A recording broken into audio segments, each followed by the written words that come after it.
বা কোনো প্রতিষ্ঠানের নেতা হিসাবে আসিনি। আমি এখানে ব্যথা এবং ভীত এবং শঙ্কিত হয়ে এখানে এসেছি। নওগাঁর নিয়ামতপুরের যেই পারিবারিক এবং সামাজিক কলহে যেই 4 জন হত্যাকাণ্ডের শিকার হয়েছে সেটির বিরুদ্ধে তীব্র প্রতিবাদ ও নিন্দা জানাতে আমি এখানে এসেছি। আমি এখানে এসেছি নিয়ামতপুরের যেই 4 হত্যাকাণ্ড ঘটেছে সেই হত্যাকাণ্ডের ন্যায্য বিচার চাইতে এসেছি।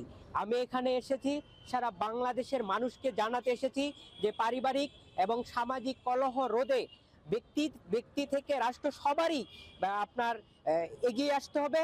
শুধু রাষ্ট্রের উপর নির্ভর করে থাকা যাবে না, আমাদেরও করণীয় রয়েছে।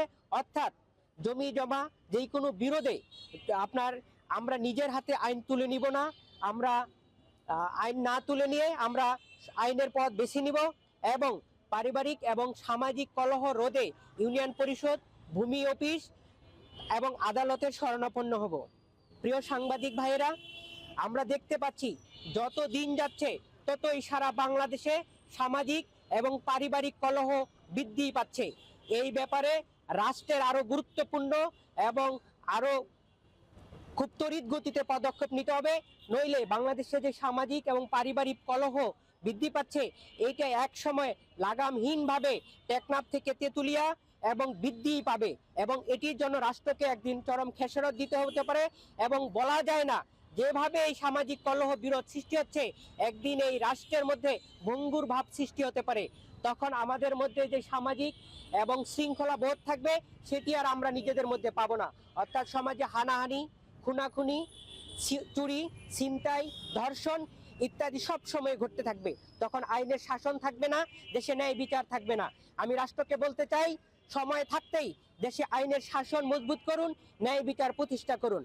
আমি অভিভাবকদেরকে বলতে চাই, আপনারা জমি জমা যেই কোনো সম্পদ বন্টনে বাংলাদেশ সরকারের এবং ধর্মীয় যেই নিয়ম রয়েছে সেভাবে সম্পদের ন্যায্য হিস্সা বন্টন করুন।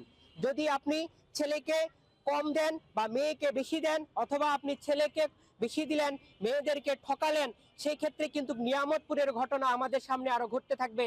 এবং এই ঘটনা যখন জনগণের মধ্যে ছড়িয়ে পড়বে যে বাবা সন্তানকে ঠকাচ্ছে, মেয়েকে ঠকাচ্ছে, তাহলে যারা পিছিয়ে পড়া জাতি রয়েছেন অর্থাৎ অশিক্ষিত এবং যারা জ্ঞান নেই, যারা আমাদের গ্রামের প্রত্যন্ত অঞ্চলে বসবাস করেন, তারা কিন্তু একটা ক্ষোভের মধ্যে থাকবেন এবং এই হামলাগুলো করবেন পরিবারের কাছ থেকে সম্পদ বুঝে নেওয়ার জন্য।